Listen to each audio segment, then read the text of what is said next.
This conference will now be recorded. All right, y'all, welcome today. Today is the 25th of February. I can't believe it's this late already. Sorry, I've been gone. I know. Sorry, I've been gone. I've been busy with my TAP classes on the evening, and then last Tuesday we met in the afternoon. I was in research studies at Mayo Clinic, and they put me in another study at the last minute that fell during this time, so I couldn't be here. So thank you, Hannah, for moderating and whoever moderated back then. So welcome I'm back. sorry, Kim. Did you say tap lessons? Yeah, like TAP, like the dance. Yes. Yes. So long story short, hi Amy, it's been a long time. Good seeing you. Um, yeah. So I met. Long story short is I reunited with my old dance teacher in October and found out that her old studio, daughter runs, have adult tap classes, but they were Tuesday night, which we do the moderating with. But they I asked if I could do it, and they said how much is it going to cost, and they said, oh, it's on us, and so I got tap classes for free, and I told her what issues I might have, and she was totally cool with it, and now I'm going to be in the dance recital. So in May, my adult tap class has a routine I've been learning, and it's a lot harder with MS than it was when I was a high schooler. That's for sure. I'm excited Uh, for you to stream that live so we can all watch it. well, Yeah. it's the Thursday at 6 p.m. Central Time, May 1st. So I don't know. My husband will probably videotape it at some point. So yeah, you'll see it. But it's definitely something I'm supposed to be doing, but it is challenging. And but I'm glad to do it. But that's why you won't see me in the evening meetings here because we're practicing for the recital. And overlaps with this. So that's why. And I'm having really bad cognition issues today. So just hang in there with us. I I think was, it was I think it was John F. Kennedy who said, "We don't do it because it's easy. yeah, We do it yeah, because it's hard." yeah. And I love that dancing is great. It touches my soul. So it's really important for when I dance to push out all the that I move funny or I'm not as smooth or I'm weigh 50 more pounds than I did when I actually danced back when I was younger and just let it all go out of my head and go just do it for the love of dance and touching your soul. So that's why I'm doing it. So anyway, enough about me. Let's go around the room and reintroduce ourselves. Kim Des Moines, relapsing remitting, diagnosed 2012. Curly on Okervis, and I actually need some time today, so I'm gonna actually put myself on that list. Okay. Next is Andrea on my screen. Welcome and introduce yourself, please. Hello, I'm Andrea. I live on the North Carolina Outer Banks. I was diagnosed in 2012 with multiple sclerosis. I don't agree with the various different forms. Um, 2012. I don't need time today. No time. Okay, thank you, Andrea. The next on my screen is Luis. Luis, welcome and introduce yourself, please.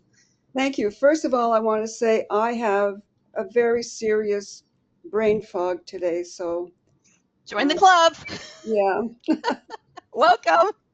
it's anyway. I'm Louise, and I'm from Cape Breton, Nova Scotia, in Canada. And I was diagnosed I think, in 94, 96. I think probably 96, and I take baclofen. I don't know what I have, if I have relapsing remittance or what the hell it is. I have MS. Okay, thank you. Exactly. Exactly. And all our DMTs are reducing relapses. So how do you know? Yeah, Yeah. yeah. Okay, John, welcome. Introduce yourself and let us know if you need time today. Hi, I'm John. I'm from mid Michigan. I have relapsing remitting MS. I was diagnosed in 2016, and I'm currently on Zeposia. And yes, I do need time. And I'm requesting if I could have time first because I want to move on from last meeting. Yeah. Okay. I did have Alexa said that Luis in the last early meeting didn't get time to get to her first, so Okay. I, we'll get you I, there toward the I, beginning. I don't want to, no, I would like John to go first. That will Okay. give you time to kind of adjust or. All right. We'll Yeah. go second with you then, Luis. All right. Does that sound good? Thank you, Okay. Louise. I appreciate you so much. All right. Let's finish our introductions. Michelle, welcome. Introduce yourself, please. Yes, I'm Michelle, and I was originally diagnosed in 2005, and it went into remission through a lot of my own attempts for myself, and then it came back in 2019 with a vengeance, and it's they have diagnosed it as RRMS. So I was taking glutamine, and because I'm a veteran, I don't know whether I'll get it or not. So we'll that's another story anyway, and that's where we're at. So I'm going back to my own personal things and looking for myself, try to help myself. Stop. I don't like depending on people anyway because I know who they are. So thank you very much. Did you need time today, Michelle? Maybe a little bit, not that Maybe. much, maybe a little bit. But All right. just put me at the end. I'm okay. I'm okay with being at the end. I'm cool with that. Okay. Thank you, Michelle. And last but not least, Amy. Hi. Welcome back. Please introduce yourself. You are on mute, girl.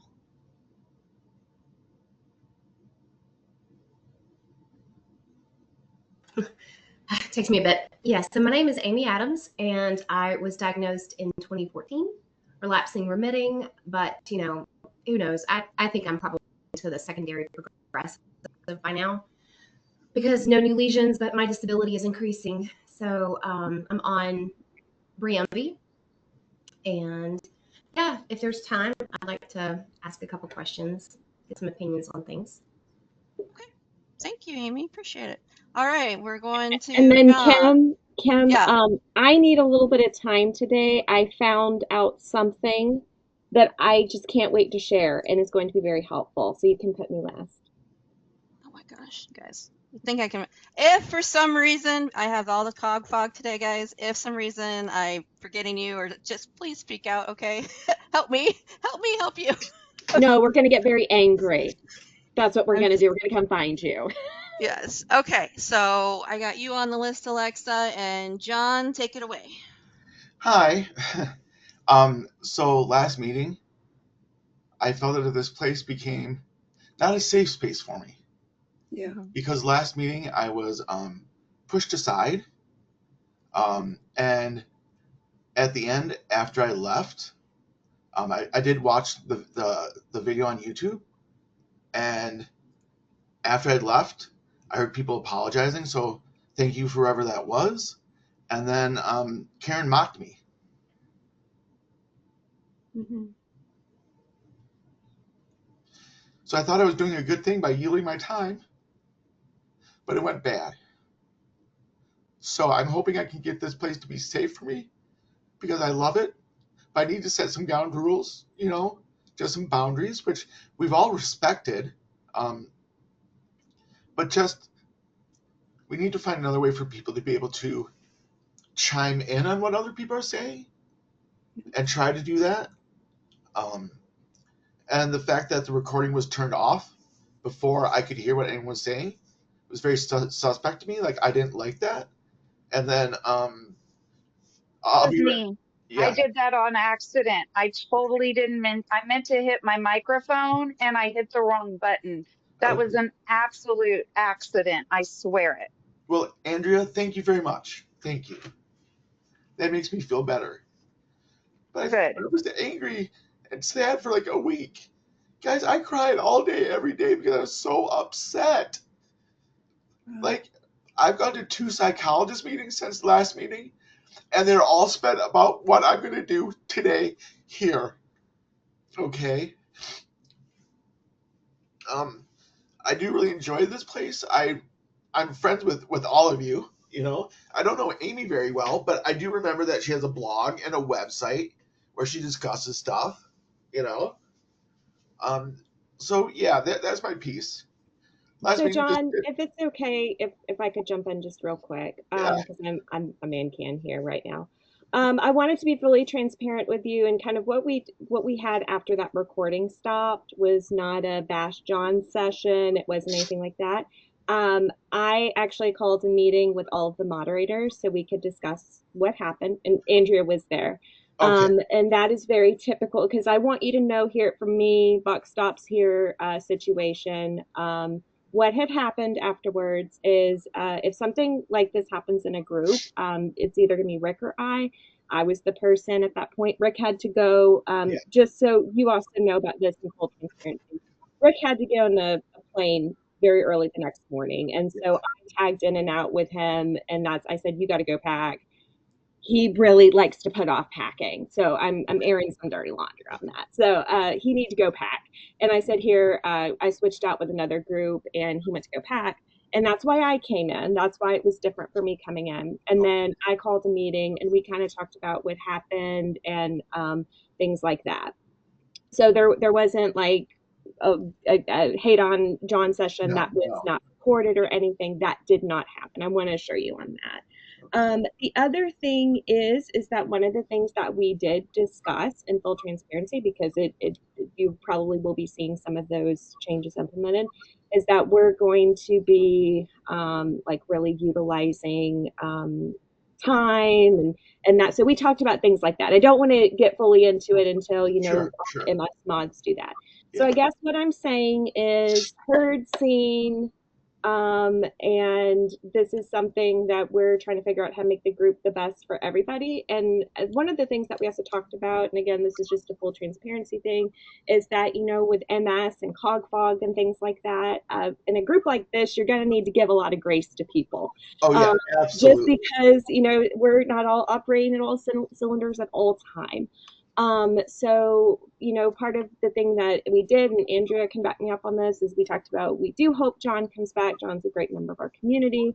But I guess I want to assure you, seen, heard, good. Yeah. We're working through things. And I really wanted to jump in, especially for the recording and just me as AnCan, again, Buck Stops Here, is that it wasn't a gossip session. It wasn't anything like that. It was a discussion about, how we can do that. So I hope that helps. That really, yes, it helps. Okay. And thank you to all the moderators. Like, you guys do this shit for free, So thank you, Alexa. Thank you, Rick. Thank you, AnCan, for hearing me and seeing me and looking at putting in a plan to make that happen easier. So I've used my 10 minutes, so I am good. Okay, and I want you to know this is something we're actively working on. Like we're talking, keep coming back, so and that's the whole thing. I just had a question about Can I that. say something to? Can I say something to John? Yeah. Very quickly, John. I want to say that I really appreciate your courage today to bring this up and to share your feelings. I really do. I watched the recording also, and I just appreciate you a lot. Yeah, Andrea. Like, I'm calling on thank you, Louise. Okay. Sorry, I was a teacher for 10 years. I see a hand up, I call on it. It's perfect. If you have, like, I know you have a lot of courage, like Louise said, you just came here today, but it would have been nice if you hadn't just hung up. So we could have dealt with that during that meeting so that you didn't have 2 weeks of so much distress. I think it would have helped you a lot if you had not just hung up. Yeah, it was 10 o'clock, so it was time for me to end for bed. I know. Those late meetings can be hard for those of us on East Coast time. I know. Damn East Coast. Yeah. Damn Midwest. And I think it was the best, John, I think it was the best that you could do also, is to just disappear. That was your best, yeah. Sometimes you have to. So I'm not saying, absolutely. But if you have it in you, it might be to your advantage. If you can't, like fine, we'll deal with it later. But if you have it in you. Yeah. Anyway, we care. Yeah. We care about you, and we're happy you're back. You guys are my only social interaction. I said no time. Yeah, I hit the button again. Damn it. Thank you, everyone, for your nice words. I Being recorded. don't want to be recorded. I'm going to smoke a joint then. Are you going to hit the button again, Andrew, or do you want me to do that? It looks like it's recording again. I'm going to hit the I button and hit see it what again. Yeah, I hit it again as soon as I hit it, but it's in the place where I expect the mic to be. Okay, And it so says every recording time I in go to unmute progress. myself, yeah, so it's fine. It's just, I so see, John, it's what I do. Yeah. The other thing I was going to mention, John, is like I know that when you have Zoom calls, video calls, it's very hard for more than one person to talk at a time Oh, because yeah, absolutely. the platform only lets kind of like one voice through. So when you want to say something, it can be really, really hard to get others to notice that you want to talk. So my recommendation is if you're having you really want to chime in and you're not getting in, put the hand up icon right in the text box. Just do it another way. I would highly The thing about recommend. that is the I'm sorry, Kim, the hand raising thing, by the time I get called, who knows what I remembered about what's going Yeah, on. it's hard to interrupt someone when they're on a roll. Absolutely. Yeah. Yes. So I'll just do my hand up. Yeah, whatever you need. But I'm just saying, just how the platform is designed, it can be really hard to interrupt and be heard because just how it's set up. So anything else you want to talk about this before we head over to Louise? Did you have anything, Alexa, that you wanted to say? You had your hand up. 4 days of sunshine has been wonderful for us in Michigan. My dogs have been outside since noon and they don't want to come back in. So I'm enjoying the sun as well. Me too. Okay, Cool. Louise, let's head on over to you. I can't believe that I'm going to do this with this brain fog, but I have to do it. And I put all this information together just before Christmas. And I have a copy of an email that I sent to Andrea on the 28th of December. So this is like almost 2 months away. And I have a hard time remembering what I did yesterday. But I want to first say, Andrea, I really appreciate your support in this topic. And what I want to talk about is aging with MS. And Andrea sent me what did you send me? Some website, got me going. So I went on YouTube and I can't remember. The first one was Ask an MS Expert. And you know, when you go on YouTube, and you put something on, then the topic comes up. Like there's all this um, information about aging with MS, and there's also even the commercials were about aging. So that I found really um, informative and disturbing, and I'll talk about that. But so what Definitely. I decided to not do today is to try and give you the information that I was able to collect because I just I don't want to repeat anything that's not going to be accurate. And okay, so where do I go from here? So the first website that I looked at was Ask an MS Expert, and they had Dr. John Corboy. Corboy? He's a professor of neurology, and he gave a lot of information about research and statistics. And I thought it was really interesting, but statistics is not my learning style. And but I just wanted, I guess I just want to mention some of the websites that I had a look at. Am I making any sense? It's just that this is, Following that you've done some Absolutely, yeah. research and you wanted to share things, so yeah. oh my God. Um, and then the other website that came up was from Sherry Binns.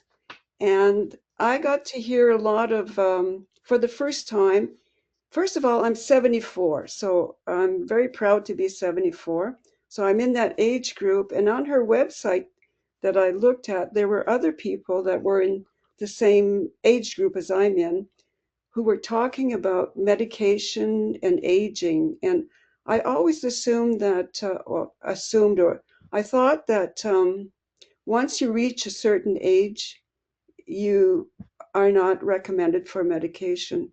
But I found out that that's not correct. Um, I think maybe I was told that, but I really, I think that used to be the thought that as you age, your immune system slows down. But now over time, they are backing up on that and saying that no. There's a urologist on YouTube called Dr. Aaron Foster, and I yeah, think it might have been Kim who gave me that his name. And he says, he says, I will take you off of MS therapy when you've died because there's no point at that point. That's yeah. kind of the way he words it, a little more eloquently than I do, but that's the general gist of what he says. Sorry, I'm interrupting. No, no, that's good. You said something that I was wanting to say, so I'm glad you said it. And I Because just saw John's hand up. Louise, I've heard that in this chat group that people said, "Oh, once you get to a certain age, to just stop because there's no problem with that." I think I've heard it in here from maybe Frank and then Karen as well, just talking about like, "Well, I'm not on anything. I'm on sunshine." I mean, that's what Frank says. So I yeah, think they're still under the old way rather than the new way of thinking. well, and the next person I was going to talk about was Dr. Foster. He was a guest speaker on MS View and News, and he did mention exactly what you mentioned, Andrea. Um, I find that Dr. Foster, for me, with my learning style, he's the best for me. I'm not saying that the others are not good, but like statistics and studies are, my brain just can't, I just can't absorb that. So, um, oh, what else here? Yeah, there's a lot more that I came across, but I just can't kind of process it right now.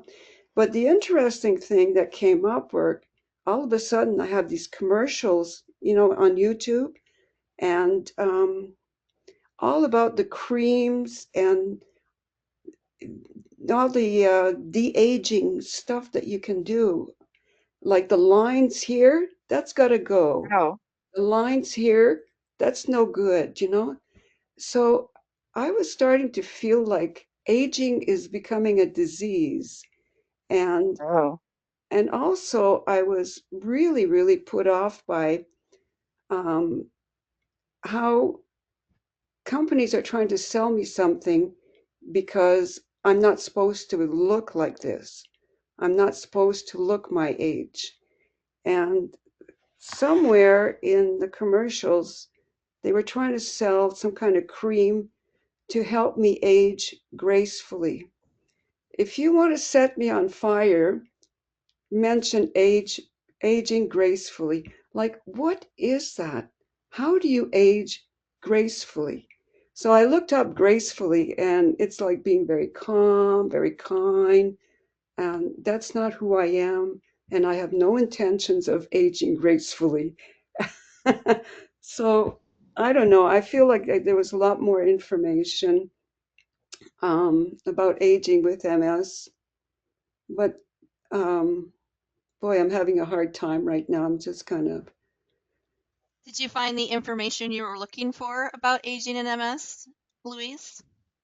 um, I don't know what I was looking for. I guess I was looking for what information about aging with MS. I was just, um,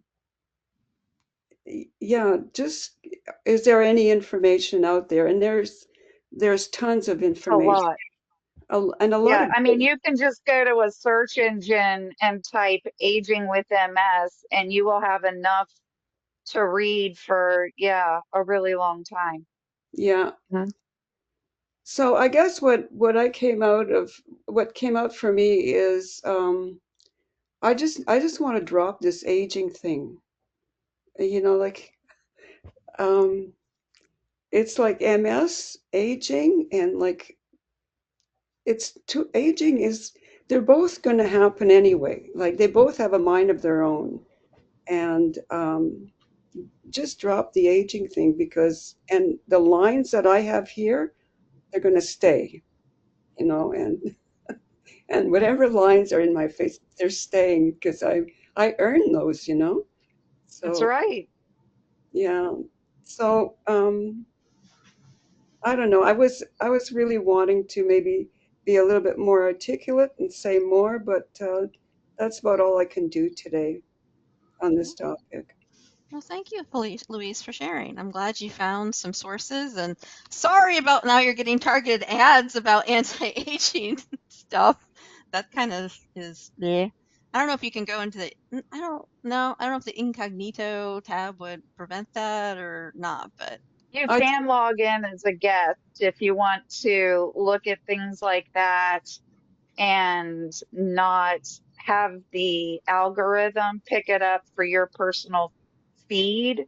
You can kind of back out of YouTube and log in as a guest. but I think it's just a choice to not just, Yeah.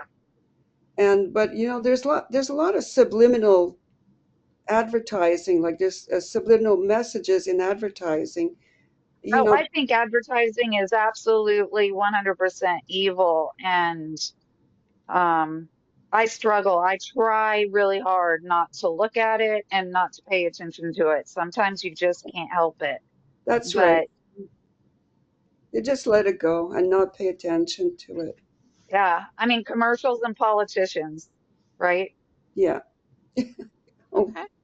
politics. Let's not go into We're politics. not going into politics now. I'm just, Anything I'm just going to mention that not everyone can have my baby face, but if I could give it to you, Louise, I would give you half of my baby face. I want to keep mine.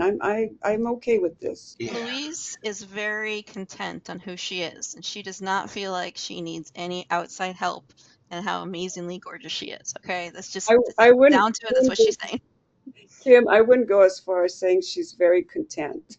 Well, I mean, like you're comfortable in your own skin. You don't feel like I'm not getting this thing where you're feeling really embarrassed to be on camera or something like, oh my, I can't. No, you're just who you are. Okay. Well, if no one has anything else about this topic, we're gonna head over to Amy next.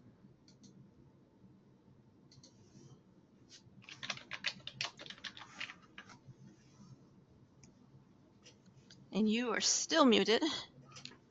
There we go. I don't know why. It's just a real struggle with me. Well, and I guess I should say that it's a manual thing, so therefore it is more difficult. I want to be able to get back on today. I know it's been a few months. I have a Bible study class or group that's meeting on Tuesday evenings, and so now it's only going to be during the day that I can hopefully chime in to see you guys. And I just thought I would kind of do a pulse check on what you wish people knew about MS. That they just don't seem to understand, that we don't talk about it enough. Because I do have a platform where I do promote life with MS. I don't have it monetized. I'm not in the business of making money with it for now. I'm just wanting to spread the message of what it's like to live with MS, the awareness around it, and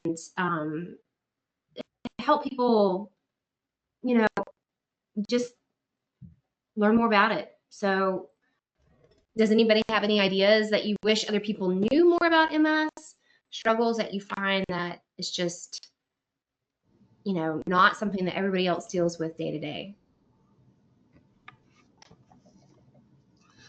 Where could we ever start this list? Looks like Andrea wants to go first. Andrew? Feel like, oh, first of all, hi, Carmen. It's good to see you. Sorry I'm late. I'm so that sorry. you're good. You're better late than never. We're happy to see you. Andrea, we I lost wish your people understood that. Okay. Can you hear me? Okay. That things change. whether it's from morning to afternoon or day to day, or, like one day I can think perfectly clearly and I can read out pie, and another day I can't think clearly and I just want a piece of pie. And it it's just as frustrating for me as it is for everybody else. Yeah, that's a good one. Our symptoms change day to day. So they may see you walking with a mobility aid one day, and you might not need it the next day. Right. Okay, that's good. Thank you. Who else is next? Anybody else? The thing that I struggle a lot with is one of my worst symptoms is fatigue.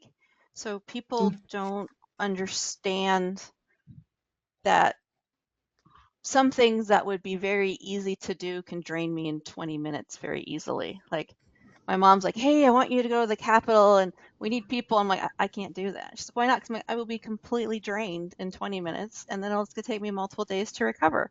And what takes energy from me and what gives energy is very, very different. So I don't have to be doing that much physical to get drained super fast if I don't.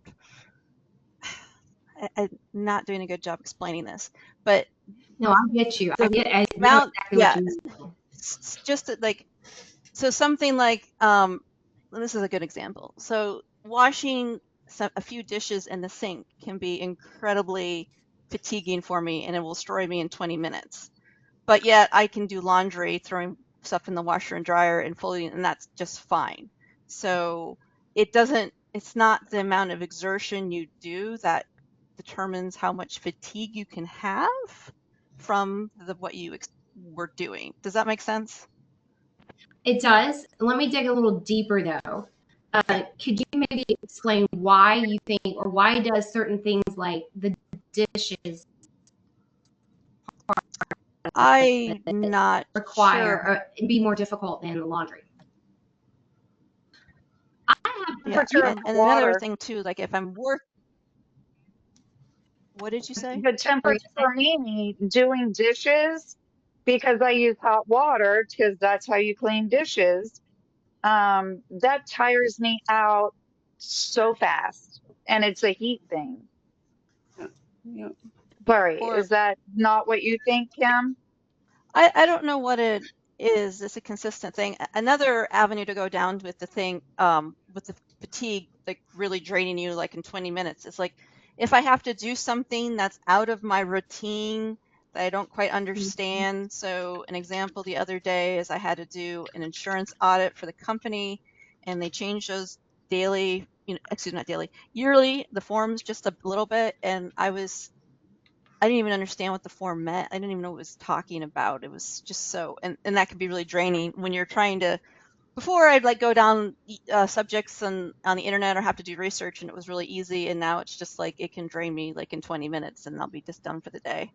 So, and it doesn't make sense. Like I could maybe walk around the block once and be fine. But then if I do this activity, it's going to just destroy me physically, my energy. And I can't even really explain it. So that's why it would be hard for people because I even have a hard time trying to bring it No, down, I bring it get to a what you level for other mean. people too. And if I think about it longer, I might understand it better. But Yeah. a random example of the opposite is if I'm struggling with fatigue that day, one of the ways to get some energy back is if I do jigsaw puzzles because I absolutely love jigsaw puzzles. So I can get some energy back from doing that if I'm like, oh my God, it's the middle of the afternoon and I'm ready to fall over, but I need to stay out of bed. Then I'll start putting a jigsaw puzzle together. But that's because I love it and I enjoy it and it feeds my soul. But things that are that you used to be able to just power through. You didn't want to do it, but you had to do it because of work or life, and you had to power through it. And now you don't have the energy to power through it. And get really, really hard to do. They do. And I know what you mean about this. I was in the kitchen 2 weeks ago making a dinner that I have made for years. And it was like, I don't, I'm having so much trouble that I may drop something or spill something, and I'm just so exhausted. And I don't know if it's because when you are cooking, you have to be a little bit more precise with how you're standing, and that you don't, fall into a heating element, and that you pour things so that way it doesn't spill. If it could that be a reason that it's harder? Because I would agree with laundry. I don't have trouble like switching from the stuff from the washer to the dryer, but asking me to hang stuff on water, I get so mad because it's something that should be so easy and it's so hard. But that too, it's like it doesn't make a lot of sense. I know it doesn't even make a lot of sense to me, but it's what happens. I'm really searching for a way to explain it, a way to understand it, a way to help other people understand, because I think we're all victims of, or most likely are victims of, I don't understand how you can do this, but you can't do that. Like I work out. I work out every day, and I lift heavy weights. But I struggle going up steps, and it is a workout in itself to steps. Why? But I don't know. It's just an ongoing thing for me. I'm always trying to help other people understand what it's like to live with this. And that's a great example. Like it would seem like exercise, that's walking up the steps would be easier than doing heavy weightlifting. But for you, maybe you love maybe you enjoy weightlifting. Maybe you there's something about that you just love. So it more invigorates you than going up the stairs, which can be super draining. Those endorphins that you get from working out, those will carry you for a long way, I think, but kind of along with what Kim was saying a little bit earlier, that doing physical labor and mental labor, the mental labor can be harder and drain me faster. Yeah. Like if I'm just screwing around playing video games, like right now I'm firing on all 8 cylinders, but let's see what happens in an hour, So the mental stuff is, to me, just as difficult. And the thing that trying to explain how MS affects you is really difficult to say. Like, I've been trying for years to explain it. But the thing is, people just don't know.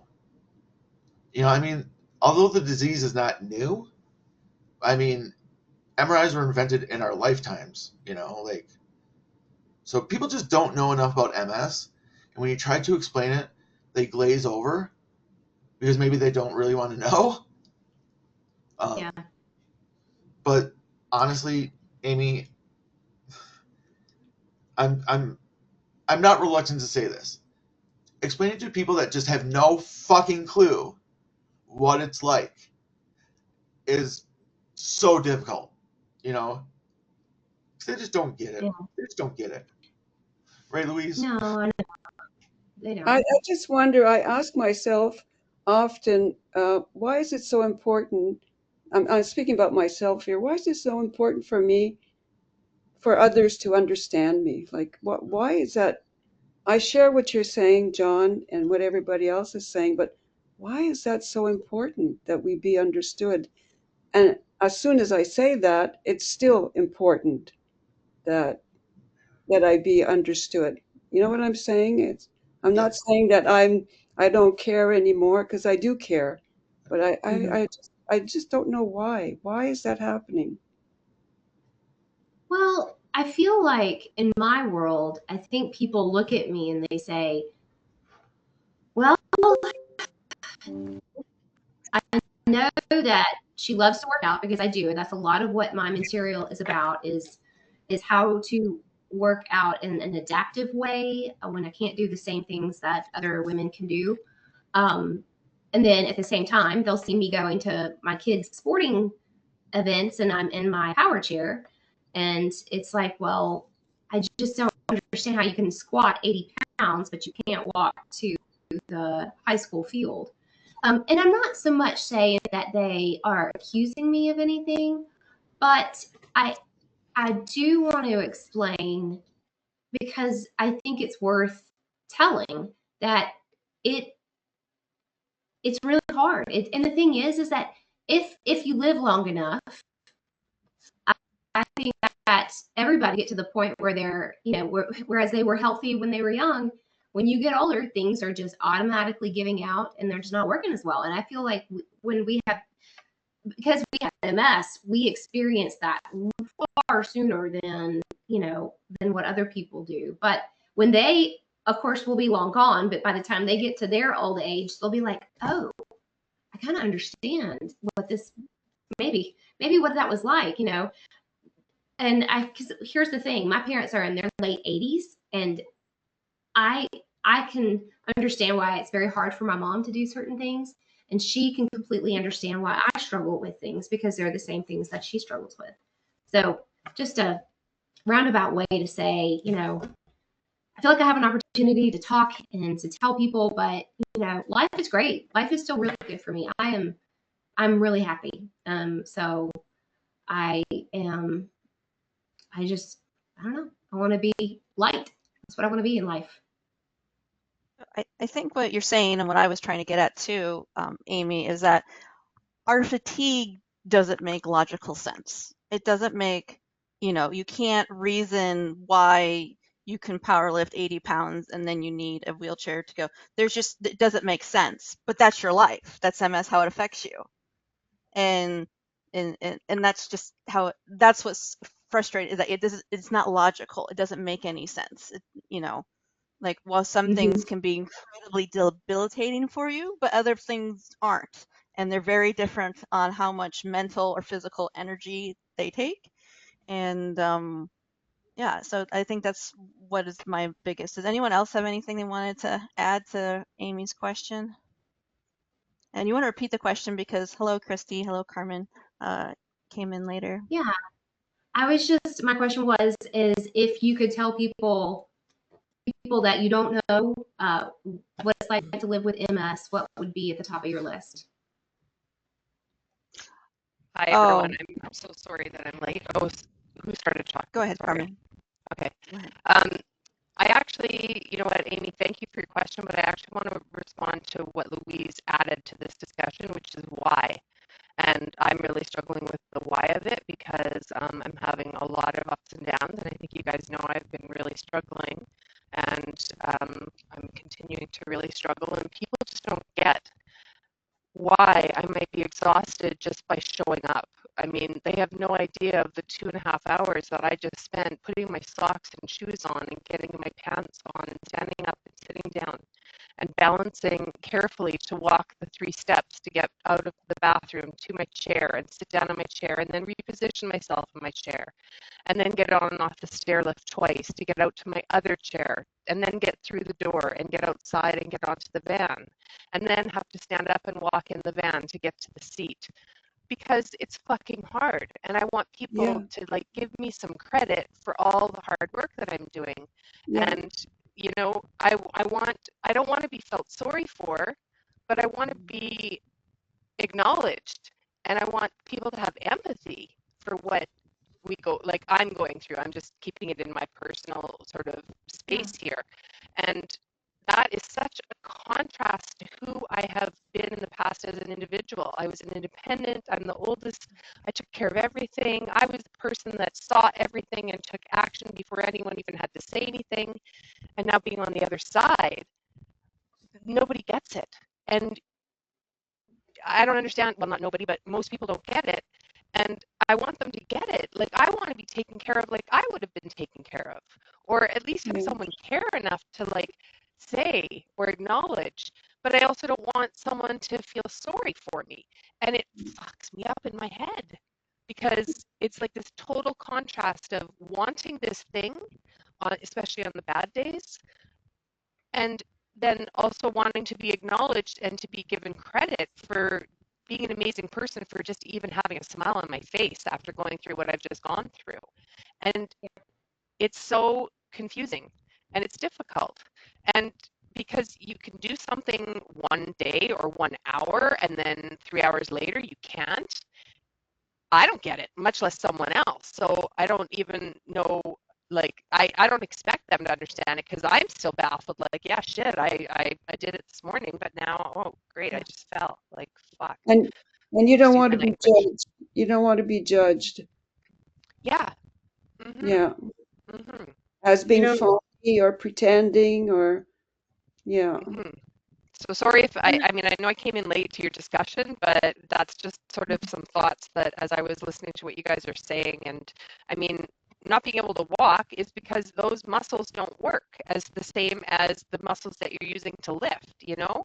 And what's difficult to Absolutely. understand about that? Yes, Like, there's muscle, and there's also the coordination piece of it. And for me, that's where mine is so wrong. That's why I can stand and lift weights. I can deadlift, but I can't walk. It's because my muscles work, but the coordination to coordinate that movement in my spinal cord is what's all messed up. mhm.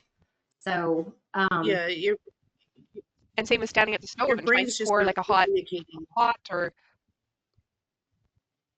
all that takes coordination too, right? Like in order to be safe, in order to be able to stand properly, like, oh, do I have to yes, turn now to like move this hot pot here? Am I going to burn myself? Like all these things take up so much energy and so many different things going on at the same time that we can't process all of them at the same time in order to stay safe. Like, and that messes with your mind. it does. There's so many parts your body is not communicating, but then it's trying to communicate. So much so that I don't know about you guys, but if I'm in a room or I'm in the kitchen and I'm making dinner, I can't have the noise level too high, or I Oh, can't handle if somebody's trying to talk Yep. to me because I'm trying to concentrate on, you know, yeah. Mhm. making the rest. It's Totally. almost like And it just because there's too many sensory overload. yes, Yeah, yes, I find it's that to be kind of true. like sensory overload, and because your brain's trying to process what you're actually doing, and it's just natural for your brain to pick up other surrounding noises. So it's like if there's, you know, husband, kids, parents, whoever, asking questions at the same time that you're doing something, not only that, you have a horrible memory to begin with. And so you may lose your train of thought in what you were doing because they're asking questions or they're making noise. And then you're, in a way, you're fucked. You're like, I know what I was doing at the time. And then I got interrupted. Now I don't know what the hell I'm Yeah. doing. It's Yeah. like, and trying to get yourself back to the point where you were like in that rhythm of doing it is also exhausting because, it's like sit there and you're like, what was I doing and why was I doing it? And what was the importance? It just it's super frustrating. And to answer your question, Amy, um, people do ask me because why are you in a wheelchair at such a young age? And Mhm. I'm like, 'cause I have MS. And if I get the deer in headlights look, I'll flat ask, do you know what MS is? Multiple sclerosis? I have a general idea. Mhm.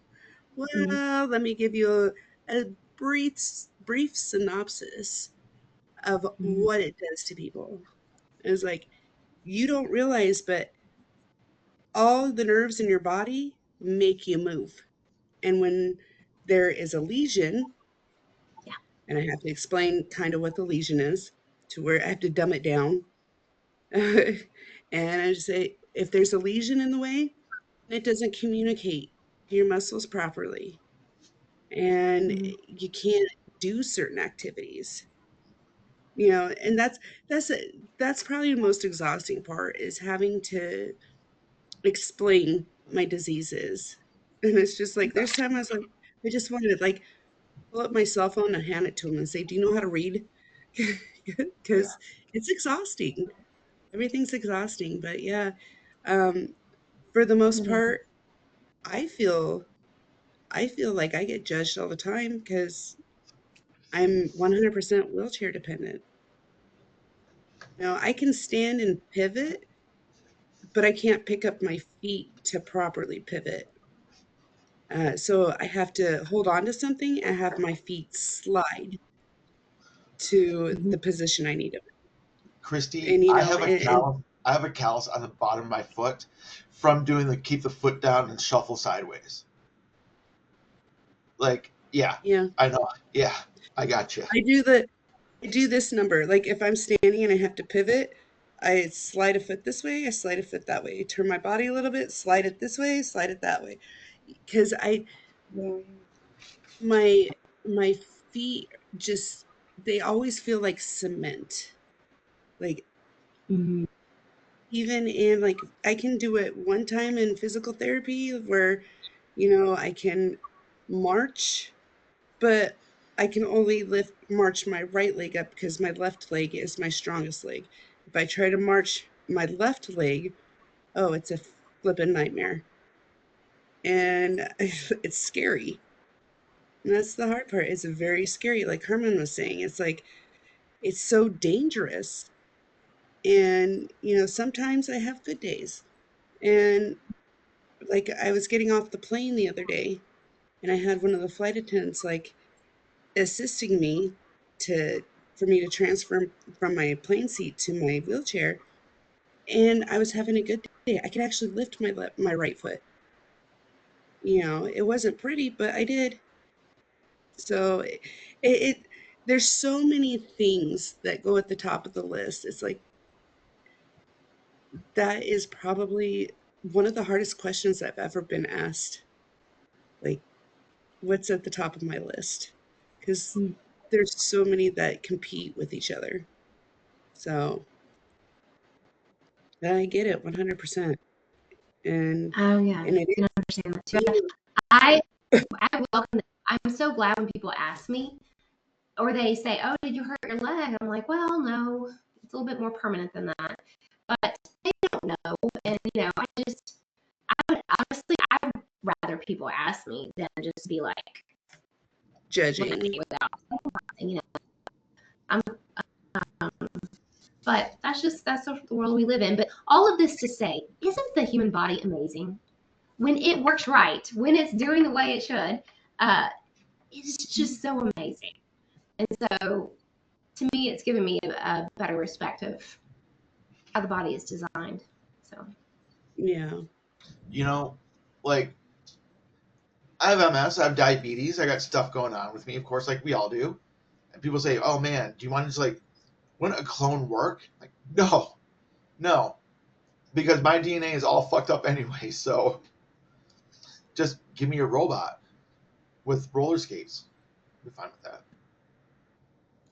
Did you have anything else, Amy? Any other questions you wanted to ask, or anyone else wanted to pipe in on that one?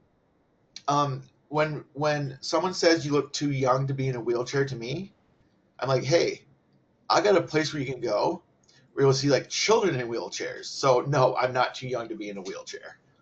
Nobody's I too had an young to injury be in a and it's wheelchair. gonna last forever. Yeah. And yeah, and that's the sad part is nobody's too young to be in a wheelchair. Um, yeah, so I think that's probably one of the most ignorant and stupidest responses I've ever gotten is that you look too young to be in a wheelchair. Do I?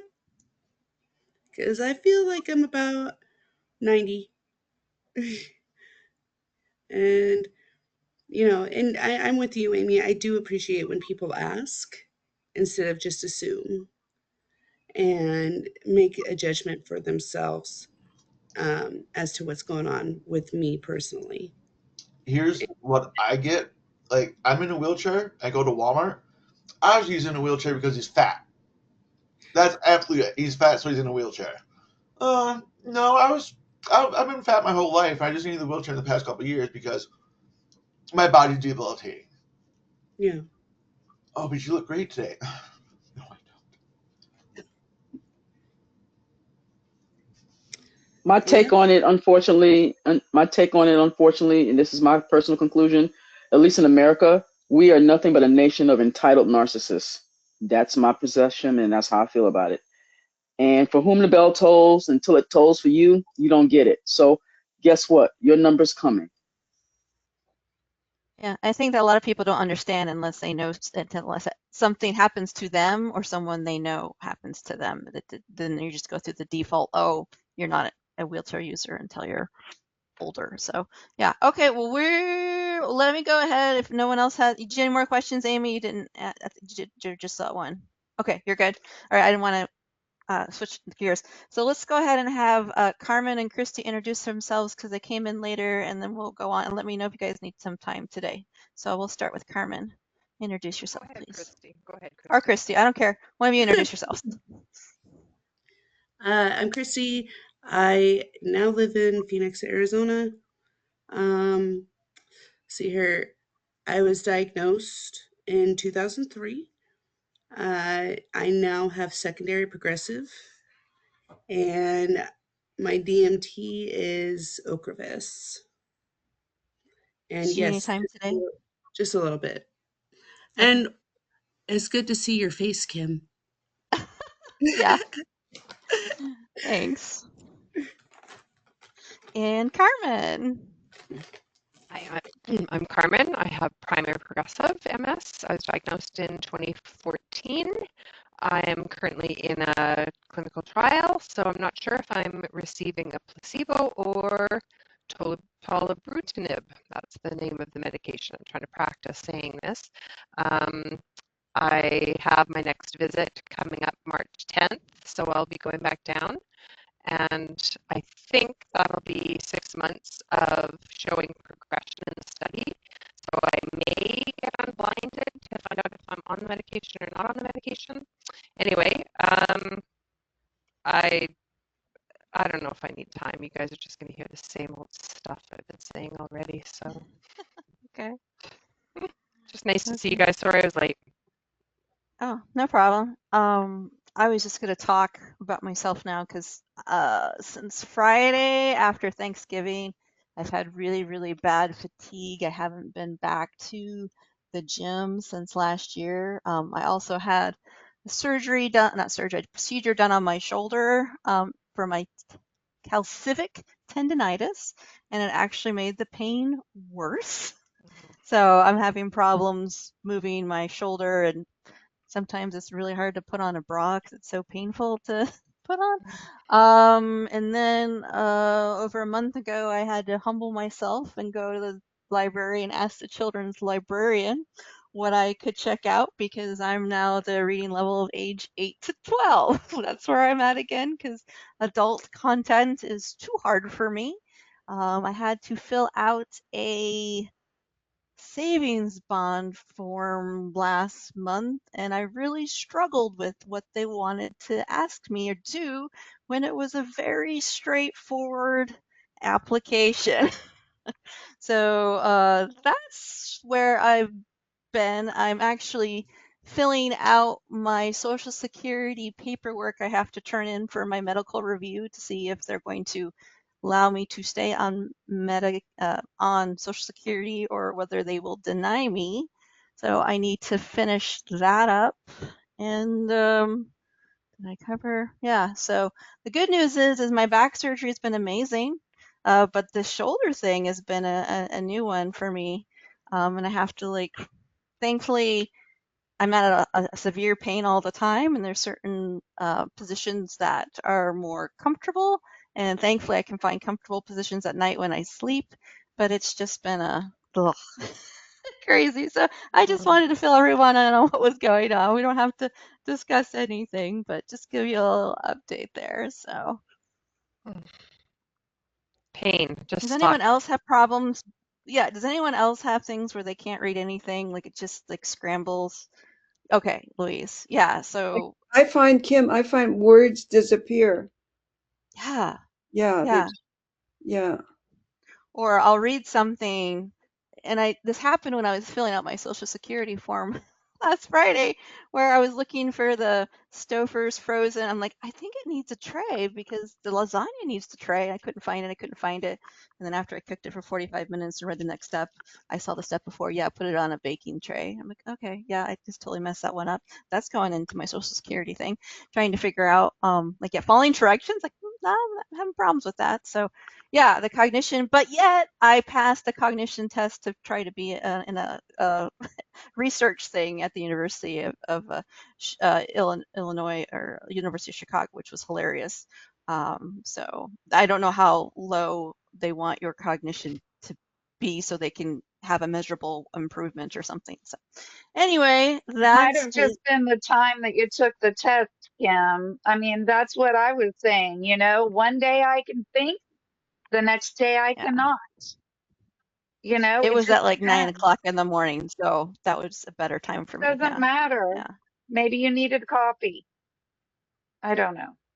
Oh, I don't. Anyway, sorry. Caffeine doesn't like me, so I have to stay with caffeine. But anyway, Right. I am gonna go to the next person, which is Christy. Well, last time I was in a group meeting, um, I was kind of talking with Jen about the whole Botox thing while I went and had a urodynamic test. And I have a very overactive bladder that can sometimes hold. But I also have, with the overactive bladder, he says, he goes, your bladder, when it's draining, your sphincter is pumping. So it's not a whole bunch of stuff. So, um, so I am now going to wait to have Botox to see how that does. Because he suggested, um, what's that called? An oral medication. And I've been on, Duran, Myrbetriq. Sibutin. yeah, and there's another one he just mentioned that started with a J. And he's like, but insurance typically does not cover that medication. I'm like, well, do you realize I'm on SSDI? Because it's like $900 a month, he said. Wow. Yeah. You can ask him to get the drug for free because that's what you. So if you have if you're on Medicare, Medicaid, or like government insurance like TRICARE, you can't use the patient assistance program where they give you a discount. Right. So, but they can work around it and get you the drug for free directly through the drug manufacturer. So if he feels like you really need it, you need to see if they can do that for you. Well, and when it comes to, because I was supposed to start Medicare as of January 1st of this year, but the government's was sitting and twiddling their thumbs. So my infusion was coming up. So my husband just called his work and they got me back on his insurance. So Mm-hmm. I'm back on commercial insurance. Plus the Mayo Clinic, and I kind of went over this. I was kind of hoping to have a conversation with Mike Pettiple Mm-hmm. because he goes to Mayo and he's on Medicare. But they don't. The one at the Phoenix location stopped taking Medicare Advantage. Yes, I was told Mayo Clinic Rochester that if I wanted to continue going there, I had to stay on the old school Medicare because they don't Yeah, take most Medicare Advantage plans. That's what I was told. yeah.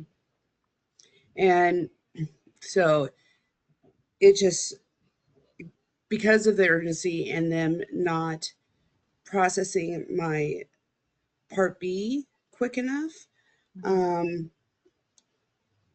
they I went ahead and got back on my husband's um, work insurance, and so everything's flowing pretty good with Mayo. and it's just the beginning stages. I went to the MS clinic and met all the departments. Um, and so I actually would have been here on time, but I had a telehealth with the urologist to go over my urodynamic test. So it was just like, oh, okay. So So yeah. Christy, can I ask you, does he not think that the Botox is going to be an option for you, or does he want you to try, he or she, sorry, I'm assuming, the medication first? No, he was just giving me like a rundown. He started with the orals, and I kind of went into how oral medication, I don't know what it is, but a lot of oral medications don't work for me. And I've had that problem with like my antidepressant, and and I went through like four or maybe five before we found a an oral antidepressant that was actually working, like somewhat working. There was a noticeable change, but I can still tell that I probably need to increase my dose. I don't know. Um, but yeah, so a lot of oral medications don't work for me. So they have to be intravenous or like injected somehow, you know. So there, he was talking about the Botox, and then he was talking about there's like a shot that you get in your ankle, and it like kind of works with your nerves. You okay, Charlie? Shot Sorry, or my a dog's treatment like, that, like, huh? there's a tibial, there's a shot or like a treatment, because there is where you can use like TENS on your intertibial nerve pathway that is supposed to help with your bladder. If Jen or if Karen was here, they know about it.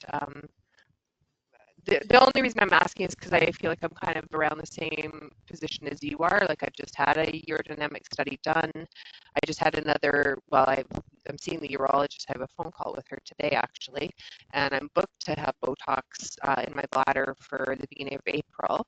And I've been on like Ditropan and Myrbetriq, like I've been on oral medications for probably almost 8 years or whatever, and they were helping to manage things until in the last sort of year where my bladder is now so overactive and I have such urgency that nothing is going to help. Like if I have to go, my bladder, and I didn't realize how much like the detrusor muscle, like the bladder is a big muscle, and no wonder I can't stop it. It's like squeezing and pushing all the urine out. And then plus I have retention. So then if I Yeah. don't empty my bladder and then the next time I think, okay, well, I've just gone to the bathroom, I should be okay to get on and off my stair lift twice and get out to the car.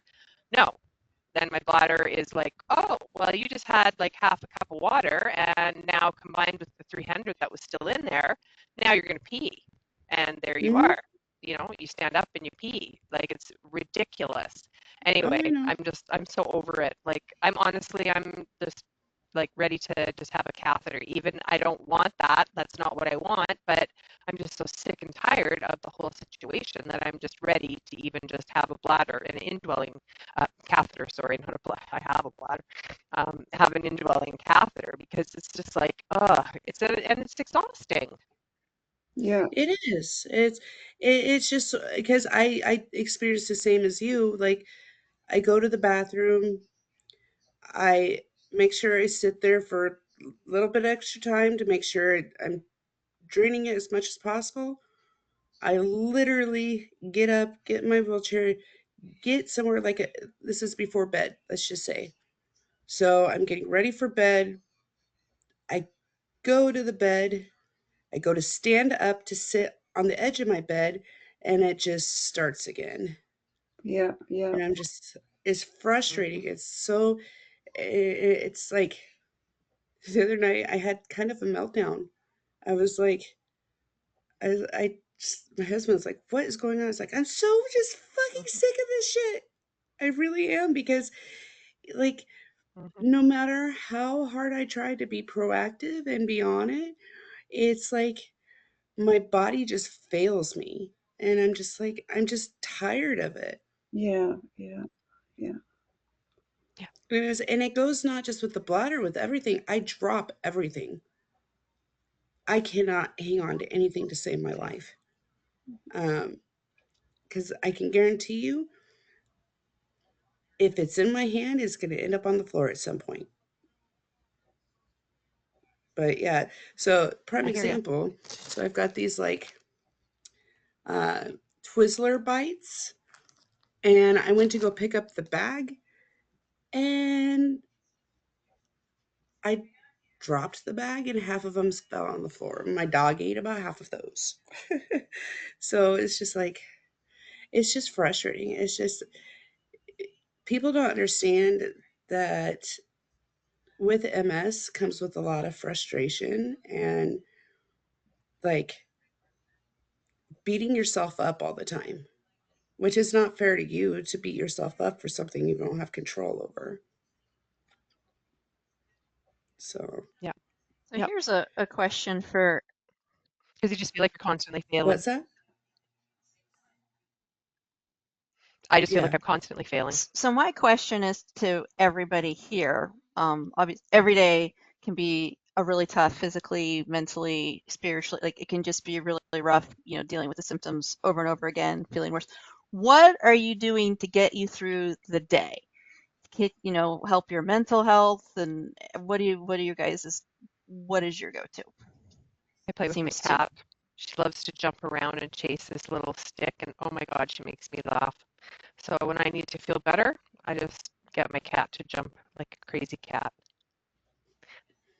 And Andrea has her puppy. Aww. I don't know. For me, it's just, I just take minute by minute and kind of hope for the best. I just go minute by minute. I can't even, sometimes it's even second by second. Yeah, every day is a surprise. Uh-huh. Every day is a surprise, and every day is different. I have a hard time with motivation because Yeah. I can't move. I'm fatigued, or yeah, Trust me, I get the whole motivation thing, Louise. Like, I yeah, have zero motivation to do anything. yeah. Same here. Yeah, And I don't know about anybody else that struggles with fatigue, just Sorry. like planning out how you're going to get ready in the most efficient way exhausts me, or planning out how to do something exhausts me to the point where by the time I've got it kind of figured out, I have no motivation to execute what I was trying to do. yeah, And then do you hate yourself because you didn't do those things? Because yeah, I have that. Oh yeah, Like, I've hey, I've I've disappointed myself today. right. I've had plenty of It sucks. meltdowns. Yeah. And it's not fair to the people around me either that I'm having a meltdown and they really don't know why or how to help me with it because I can't articulate how I need help at that time. hmm yeah, So, yeah. So, it's like I'm beating myself up for what's the word I'm looking for? What's the Lack word of I'm looking ability. Yeah, lack of ability, thank you, to be able to do what I used to be able to do with ease. I mean, not saying I can't do it now, but it's not easy. Um, and then I'm beating myself up because not only am I taking it out on myself, I'm taking it out on everybody around me. And that's not fair to them, you know, but I don't know how to articulate stuff like the words, especially when I'm frustrated. don't come out like how I want them to. Yeah. So it's this disease is no joke. Like everybody's like, it's just your nerve endings, and you have uh, you have. Someone said like your nerve and someone kind of said something to me. They said, yeah, that's because the nerves in your brain have been chewed. And By who? I go, I go, by what? I have said that before, where it's like, I don't need a doctor, I need an electrician because all my stuff is faulty. But yeah, chewed Yeah. wires. Yeah, and I was just like, okay, that's not how I would describe it, but okay. If that's how you're gonna understand it, fine. You know. How about you And guys? What are some other things that you guys do to help yeah. through the day? I really do a lot with writing, and journaling has really helped me out. Um, I'm going to put a little side note here. I don't know if you guys know, Alexis can tell you more, or Andrea better than me, but AnCan started a writing class with one of the I'm going to say this wrong, sarcoidosis moderator, who is published. You did it, Kim. You nailed it. Thank you. I had to read the book to say it. And by the way, I did not know. I bought her book. This is what she did. And she writes a poem, and then she has like three blank pages for you to respond to it and follow through. And it's like, wow, I thought it was just her poems, her experiencing things. I didn't realize it was like also me journaling what I was going through. So, and then if you guys are interested in that class, the assignment for next month is a one-page biography of yourself, audience's self, which I've already written 5 of them actually. The first one is quite interesting because I wrote it right after the class. I But love your face, Alexa. little overachiever over here, because there's a lot of things when you're asking me to write a biography. There's a lot of things that come into my head because I had to medically retire at 9 years. So what do you want, you know? So it's but I love the first one I wrote, and the fifth one I like too. But so I have found out that I have to, with my mental health with MS, I have to work on my mental health way, way more than I ever had to before MS, because it is very easy to become depressed and really, really get me out of, to get out of that. And writing for me has been a really great way, just like the journaling, where you can't edit yourself, you just write whatever the heck, you don't have to write complete sentences. Thank you. Alexa did put the link to the creative writing group. I highly recommend. Um, but yeah, that's been huge for me. And I don't know. Did you do your assignment yet, Alexa, out of curiosity? Are you done with it? The reason for my face is I haven't even started. So the Oh no. fact that like we have 5, it's like Kim is like just knocking out the park. So Because I think that's a thing I think because I struggle with that a lot. Who am I now that I have MS? Now that I don't work full time, I'm not pursuing a career. Who am I? It's something I constantly struggle with. So I think it was healthy for me to start getting some things out and go, what is it? And I just want people here to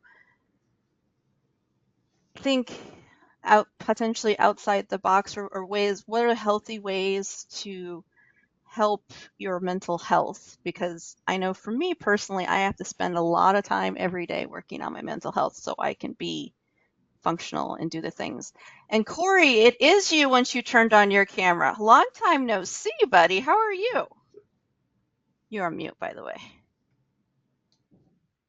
Are you driving trucks again? Were you able to do that? I think he's frozen. Okay. Well, whenever he gets unmuted and frozen. Along with Kim, Carmen, you asked about other stuff we do during the day to like kind of get through the day, and Kim was talking about like journaling and stuff. I haven't been journaling, but I have a lot of crazy ass stories to tell. So I've been doing voice to text of those stories and then kind of editing from there. Like the time that a pun saved me from being stabbed by a crack dealer. Tune in for more at some other date. Like I worked at a zoo. I ran into Huey Lewis at a casino. So like these are the kind of things that I do, Carmen. I just like talk out my stories, and then maybe I'll publish them on a blog someday, or probably not. Who knows? Some of my friends call me Shoesy Gum. The one thing I recognized when I did that first bio is because it was to myself, I allowed myself to be really honest on how at that time, that Friday night, or sorry, Thursday night after class, how bad I was really experiencing things. I didn't sugarcoat it and stuff. And so I had one of my friends read it and she really liked it, but I'm like, oh my God, is this too depressing? Or is this like really good to show like, yeah, sometimes it is really, really difficult to deal with and figure out who am I and what is my role in this world if I have a limited amount of energy every day. You know what I mean? So just trying to wrestle with that and go, no, there is a reason why I'm here. I'm not less of a person. And someone years ago told me this merciful thing. They said, being is enough, because a lot of times we get stuck on if you're not doing, then you're not, but just being is enough. So I think we had Corey back. He muted himself again. Go ahead and jump in there, Corey, again. Oh, you're fine. You're fine. I forgot all about it. Was at 1:30 today, and I'm stranded right now, broke down in Ohio. So I thought, well, I'll just jump on real quick. Were you able to return to driving big rigs again? Am I remembering this correctly, Corey? Well, I'm part-time right now. I'm hauling propane, but Okay. here in another month or so, I'll be back to hauling asphalt if I can, hopefully. Okay. So you've been because the last time, it's been a while since I've seen you, Corey. You weren't able to Yeah. work there for a while, or how are you? Are you having any current symptoms? Are you having to manage anything, or how's it going? It just seems like I'm having such a hard time walking anymore, and I don't understand it. It's bugging me. Mm-hmm. Did you try that medication? It's gone generic now. Someone will have to say the generic name for me, but Ampura. A lot of people with MS seem to do better with that drug. It's supposed to help you walk better. Dalfampridine.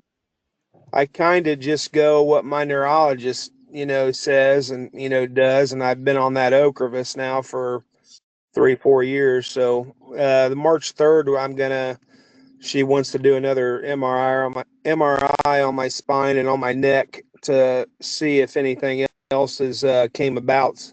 So I guess I'll find out in the next week or so. You can take Ampura with Ocrevus. It's not a disease-modifying drug like Ocrevus. I would recommend that you bring that up to your next appointment, that you've been having more problems walking and you heard about some drug that might help. What's the name of it? Someone else say it, because I'm terrible. Well, the brand name is Ampura, but then someone's going to have to pronounce the generic name. Dalfampridine. Dalfampridine. Yeah, I actually had to order more today. Like right before meeting, I had to order my Dalfampridine and my Zeposia. So yeah, Dalfampridine, the walking MS medicine, so good. And I think, Corey, if your insurance is being dumb and don't want to cover it, I think it's pretty cost effective on Mark Cuban's pharmacy, which is like, is it Cost Plus or something? So if you have any questions, you can always reach out to us and we can help you out with that. All right. Well, I know my Ocrevus probably loves paying that $197,000 every 6 months. Oh, yours is 197. Mine's only 150. Wow. $197,000. Wow. That's ridiculous. Yeah. Yeah. I realized last year, between the 2 infusions I had and my back surgery, I spent on the, what I would be charged if I didn't have insurance would have been over $500,000 for just those 3 Wow, things. Isn't that that's insane? crazy.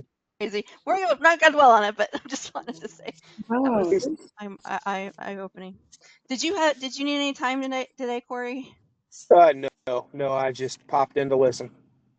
It's good to see that you're able to be working and that you're I'm trying.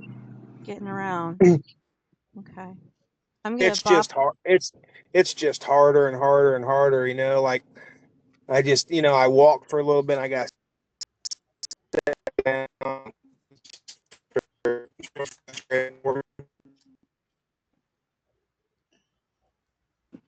Okay. I don't know if But it's I'm just still doing me, it. but So, I think Corey's okay. I'm glad what's you're that? still doing it. Make sure you reach out to us if you need anything. Oh, Alexa put the Yeah. costplusdrugs.com into the chat if you're Okay. curious. I know one of my friends, when she was on Ampera, her insurance didn't cover it, and it was way, way cheaper to go through them. So Okay. ask your doctor about it. Gotcha. Yeah, Anything else?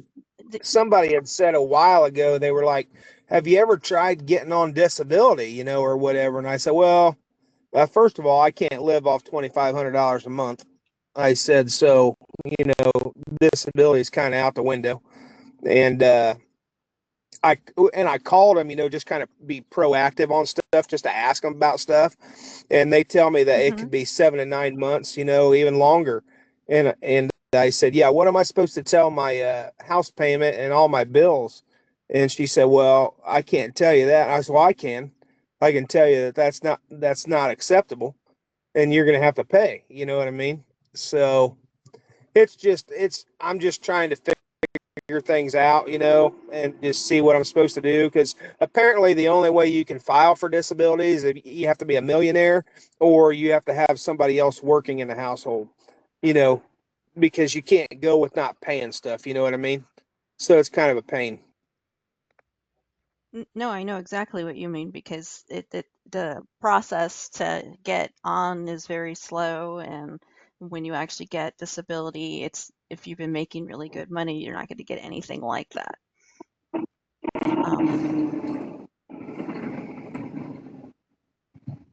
So it's just a struggle for me. Yeah, it was a hard transition for Steve and I. When I got put on disability, but I got to the point where I could not work anymore. And a lot of it had to do with my memory problems, because Okay. I was an accountant in my past life, and that's something that you can't have memory problems with. Gotcha. So I mean, if you're still able to drive, then I would say hold off on your SSDI. But I will say, when you do decide to go on SSDI, make sure you get a lawyer. They have Okay. SSDI or disability attorneys don't charge you unless you get approved. And at Okay. that point, they will take 25% of your back pay. Okay. To 6,000. There is a cap. Up to 6,000. Yeah. Okay. So when I filed for my disability, I went through an attorney, and they determined that I was disabled at the point that I left my job. And I'm like, really? I have years of medical records of, of my cognition issues, of, just having trouble walking, having trouble just doing anything. And you're Sure. telling me when I decided that I didn't, it wasn't safe for me to work anymore. That's when you guys decided to say that I was disabled? Okay. Well, anyway, I digress. So basically, I only got back pay for a few months, because they take off the first or they take off 5 months. They don't pay you your back pay. So I only got a few months. But I was lucky enough that I filed in January of, I think it was 2022. We filed, and I got approved by June of 2022. So I got my first payment in August. That's good. Wow. Yeah, but I know That people who are still waiting on an SSDI decision. yeah, it took us like 3 years to get through it. Yeah, it's Um, crazy. yeah, one of the things that they don't tell you, and this came into a big shock for me, is you'll get taxed for your back pay. It depends on where you live. I'm Yeah, in because I Michigan. didn't get taxed. Yeah. So, yeah. So Yeah, it depends on where you live. Because my Iowa my does back not tax pay. Social Security. Yeah. Yep. I would say that my back pay was $33,000, and we immediately had to put 10,000 of that aside for the taxes, and that sucked. I see Carmen like making that face. Yeah, Carmen, that absolutely happened. That was a surprise to me. Well, it's the same here. I mean, I ended up getting like it's basically our retirement, like a pension payment, but it's a disability pension payment. So I got the full payment, which was like big 1350 or something like that, which is why people are homeless when they have things like this. Thank God I have long-term disability payment. But then first of all, they claw back. So I had to pay back all that I got from my pension payment, my disability pension payment. And then that also gets taxed. So then I had to also pay the CRA, the Canadian Revenue Association, their dues. And so, yeah, like when I first got everything, it all came to me, and then I thought, oh, okay, I'm going to be okay. And then, yeah, you have to do all the back payments and everything like that. But it's still considered income, which is why you get taxed on it. So turns out to be not as much as you think it's going to be, which is kind of crappy. So Canada is really like America. It's all about just the money. I didn't know that. I loved you guys. I wanted to come. I wanted to come there. I came there to Windsor Michelle, when I was a kid. I said I should have fared. I have a hard time with. It's okay. Sorry, I'm I have a hard sorry. time with agreeing with Canada is just like the U.S. It's not, but there are things that are very similar. Aspects, but the good part. I mean, you started saying something that clawed it back. I'm like, that's what we do here. You know, if you're crawling around in the street, they claw back your money. That's why I won't file for SSDI until I'm damn near dead, because I know who we are here. But my God, even to hear aspects about that, but my favorite second country, come on. I'm sorry. I want to do the Handmaid's Tale. Like, you're listening. It's a fictional thing. Yeah. Well, I don't think there is one. Listen, I know who we are, and I referred a lot to movies. So the movie Elysium, very true to me. You know, we want to go take over another planet because we're about to destroy this one, and so you leave all the poor people here in America. So. Yeah, I don't know that there's a first. I've looked at some other options because there's been stories about people leaving America every day. I'm sorry, black folks getting the hell out of here. I've been to Portugal, love it. Not Lisbon, but the side countries. Portugal, beautiful. Panama, which when I heard what I heard, I said, how dare you? Don't you dare. Panama, been there, done that. Nice countryside. So there are options for some of us. If you have a lot of money, it costs a lot to get out of here. I mean, people think it's free. Like I told a very rich developer cousin of mine, I said, you have to pay your exit fee to get out of America. You can't just leave. So what do you want to talk to me about now? What's that? Richie Rich. Oh, people don't know that. Listen, you have to pay money when you want to renounce. If you decide to renounce and say you're leaving America, because they're not going to have access to your income anymore, they will charge you an exorbitant exit fee. Let me see, the young man who was part of the creators of Facebook, ask that guy, Eduardo Severin, what he had to pay to get out of here. And the more you make, the more you've earned here, the more they're going to charge you. People think it's free, and then my cousin wanted to dispute me because he's a developer too. I said, go look it up, bro, and I sent him a link to a article about what Americans have to pay. So I said, you think you're free here? Good luck with that. You take your money, you say you don't want to leave, which then they'll decide, well, if you want to leave, yeah. Can you not just go? Go ahead. I Not think you're. I think announce? that's. Well, I think if I could be wrong on this, but I believe as long as you're an American citizen, you have to pay taxes to the U.S. even if you live outside the U.S., like the expats. Don't quote me on that, but I think you still have to pay taxes on No, everything, no, even though you're physically no. not in states living. Right. No, that's true. But if you renounce, like, okay, let me give you the example. The best example I can give you might be different, but Tina Turner, when Tina Turner said, I renounce, I renounce, I'm not coming back. She went to live in Switzerland with her husband, Mr. Bach. She didn't have to pay anymore because she basically told him, essentially, I shouldn't speak for the dead. Screw you. I'm not coming back. And so they had no more access to her money.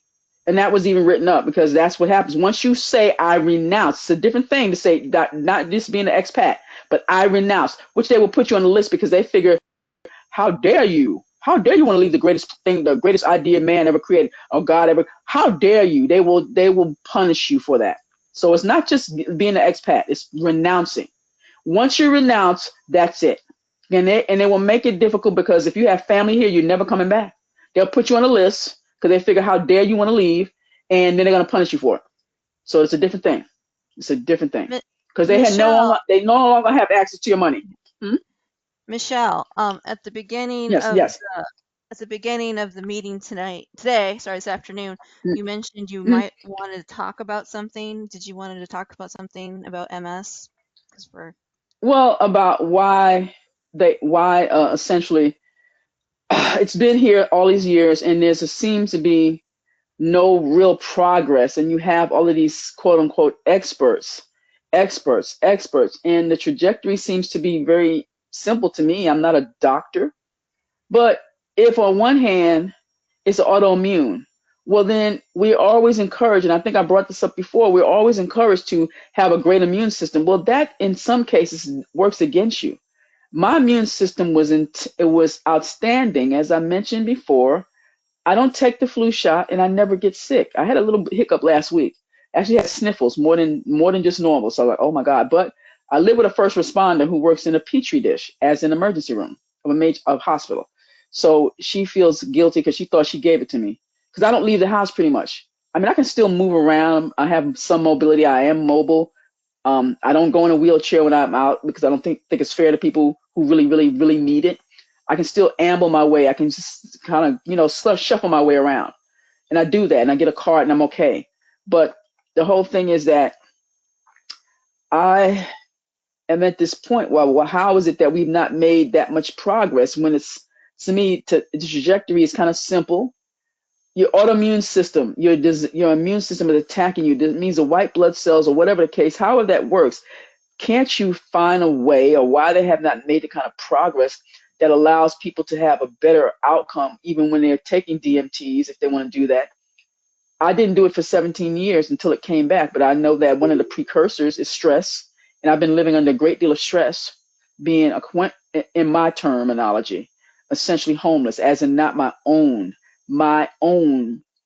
domicile, but living with somebody, roommates. I don't think adults, unless that's your husband, wife, dog, unless you're in that kind of situation, I don't think adults, you shouldn't strive to be living with somebody, but that's what you have to do in this country right now, is have a roommate. Because in situations like we're in, where you can't earn your own living anymore, I mean, I'm going outside going to a job, and we see what's happening with that. I wanted for years to get on with the feds. Now I'm kind of thankful I didn't, because it's just disgusting. I have two things I'm trying to pursue, but even that requires you to have your own space. I can set up a damn studio in my own place. I mean, voiceover is something I would love to do. Just about the thing I think I can do with the least amount of effort and work. But being in someone else's place is kind of like, it's dicey, and I don't want to start that unless I can follow through with it. You shouldn't start it. I'm like, what do I do with my second life? Well, yeah, those are things I can do where I don't have to leave the house per se, or wherever I'm staying. But it still requires a lot. I went ahead kind of backward and bought a bunch of got the damn microphones, got some of the damn soundboard, audio board. Where can I put it? Like I said, I'm in someone else's place where you think you always have space, but space is not room. You have the space. I got 4 or 5 bedrooms. Do you have the room? No, you don't, because your 4 or 5 bedrooms are occupied with all of your stuff too. So, you know what I'm saying? So it's those kind of things that I'm dealing with. And it seems to be no solution to it. So I often thought about leaving, but I know I still have family here. And now in my situation, I mean, could I get the medication as easy in another country as I get it here for the most part here? I don't know. I haven't, it's a lot to examine. So, there's so much going wrong right now. And it's not helpful to people who are disabled. And forget the vets. I look at so many threads where so many veterans are like really in an uproar now and pissed off. And from what, we said we're not going to go there, so I'm not going to go there. Yeah, But I'm like, well, yeah, right. So whatever choices you made, that's on you. I don't feel nothing for you. But I mean, the rest of us have to suffer. So I mean, it's just that it's a lot of things happening, but you really have very few resources. So you have to kind of do for yourself. I'm going back to the drawing board for myself and trying to like come up with different things, different kind of medications or stuff I can get, like soursop. I think I mentioned that before. And somebody said, well, why soursop? Well, soursop helps you lose weight, so they claim. And that's one of the big problems with MS is weight gain, in which I've done. Like I had somebody try to charge me, to get a personal trainer, try to like kind of pick my pockets until I read a lot of reviews about them. Just trying to get on a personal training kind of regimen, $500 a month. Now, could I do that? Yes. Is it practical? No, not at this time. But it's like, just the things that you try to do to help yourself, you still get thwarted to some degree. You get thwarted everywhere you turn. So, if I could wave a magic wand, which is a ridiculous fantasy, and get rid of this, it's just my gate. So right now, I'm kind of trying to put in my mind right now to get my mind right, because I have a relative mentioned to me, my one of my aunts, one of my favorite aunts, birthday is coming up this weekend, and he's invited us. It really involves me making a 3 to 4 hour drive in a car in my vehicle. Do I really want to do that? Can I do it? I've done it before, but because my aunt's birthday is coming up this weekend, and then my mother's birthday is coming up in June, I was going to do that for her at least, because we get into a place in life where you don't know if these birthdays will never be seen again. You never know when things can happen. So you probably should take every birthday like you should take it for older people. So I figured, okay, make that trip. But I have to get my mind right to make that trip, because it means I can't drink water.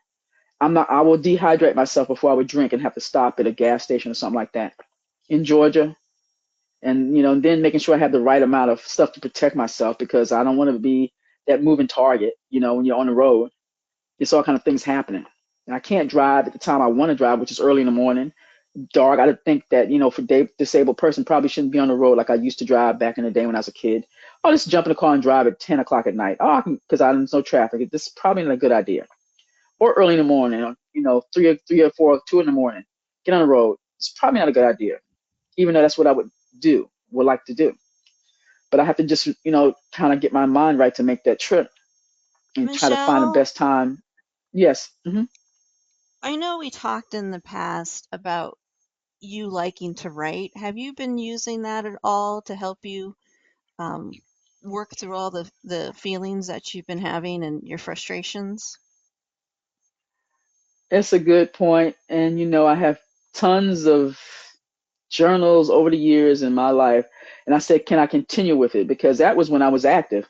And Right. I've done that before. And I guess, I'm always mindful of the fact you started, but you don't continue it. I have people around me for the last couple of years have given me Christmas presents because they know who I am, giving me journals. How many times do you think I've looked in it? I've looked in Okay. it, but consistent. But I know what you're saying, and I would love to do that. Michelle, I am going to challenge Hmm. you because you sent me some of your writings a couple months ago. I am going to challenge you Yes. to go to this Yeah, my book. this creative writing class that Regina is the moderator of. I think you would really like Yes. it. I think Alexa would pipe in too, and Okay. Andrew. I think this may be a good group for you. I'm going to send you Mm-hmm. her little bio. She doesn't have a lot on AnCan, but I just see you Okay. talking, and I'm like, why is she not in this writing group? Because you need to be at this writing group. What time is it on Thursday? It's like the second Thursday of the month. They said it's 6 o'clock. They said 6 o'clock. I saw the link and I copied it so I can make sure because I actually talked to her. So that's my intention, and I'm going to follow through with that because when I Michelle, found I'll out I put you missed the on the first one. list too. I'll put you on the Oh, list as okay. well. Make it Okay. easier. I was bio. upset when I missed the first one and I was upset. I got to do my homework. I got to do my homework. Yes, it is And a just new a one. one Yes, page, it's one page. And a one new one, page not an bio old one that you yourself. had before. Right. Yourself is the audience. Right. No, and it's about you. And you Myself don't have together. to write 5 different Right. bios like me. Promise, Michelle. You just have to bring one. Okay. And then Oh no, I know, and don't don't drag an old one out. Somebody said, don't you cheat and get an old one, because I mean I've had bios before. I was No. I was in a magazine. I was in a magazine. I had my bio picture and everything. Somebody said, that's you. I said, yes, that was me. Once upon a time. So don't do that. So yeah, I got you. I got Yeah, you're going to be writing one, and it can be funny, it can be serious, it can be anything you want, but it has to be new that you wrote for the class. you. Who am I today? That's a good question. That's Yeah, a serious that's a question. great way to put yeah. it. I mean, And then we're also going to send them to Regina because we okay, are going to play a game to figure out whose is whose. It's a way for the group to kind of get to know each other. And so that's going to be really interesting. But just so everybody knows, we are going to be sending out a reminder 2 weeks before that class as well. Just like, hey, this is our assignment. This is where you send it to. So that's just an FYI. okay, all right.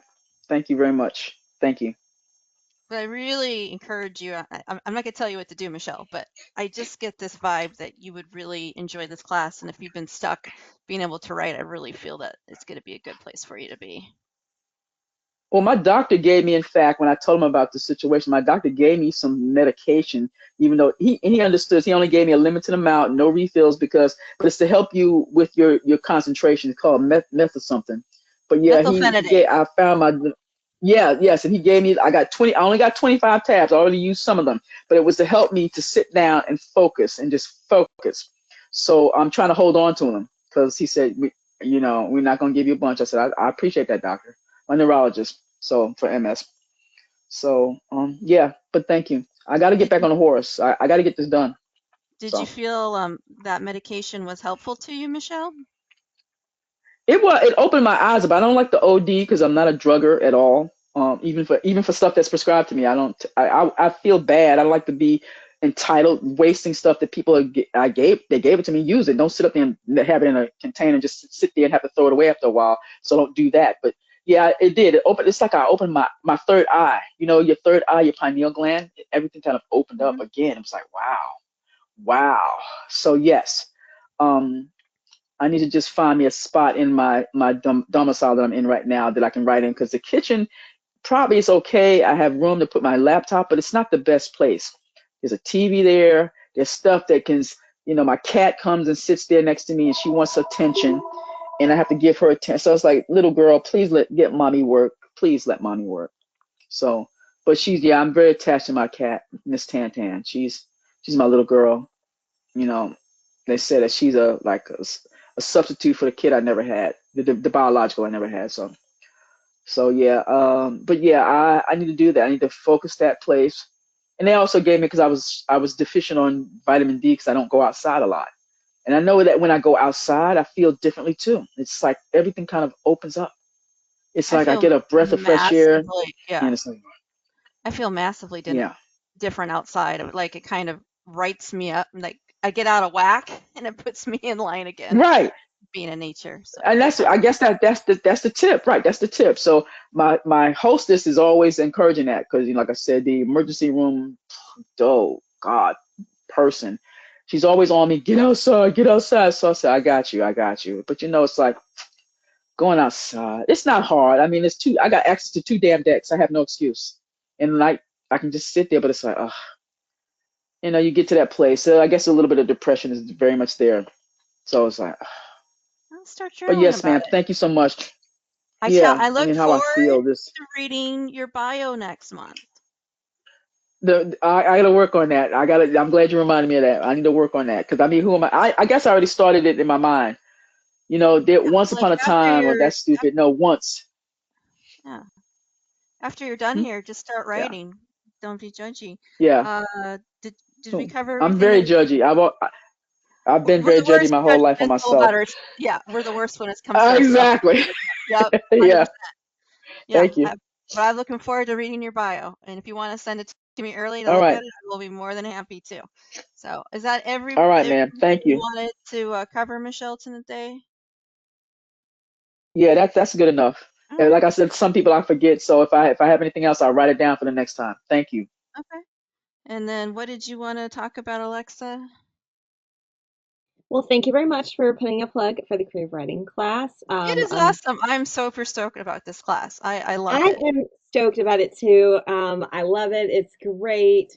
And just for the recording as well as for everyone, one of the webinars we are working for this year is about aging with different conditions. So very interesting. So I will talk to our person about that and talk about some of what we talked about today. And then part of what I wanted to share, because I just learned it yesterday, is for people who don't know, my fiance Brian, although he had cancer, due to his cancer, he has significant mobility issues. He has hemiplegia, so he's paralyzed on one side. And people were letting me know that Brian was not walking good, and so we had to go to the doctor. I have people watching out when he goes out.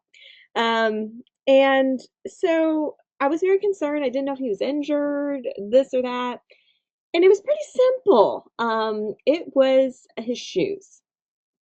Mm. So I learned something because I've heard this come up in Women Speaking Freely, and I've also heard this come up in some of our other groups about like, are mobility shoes good, this or that.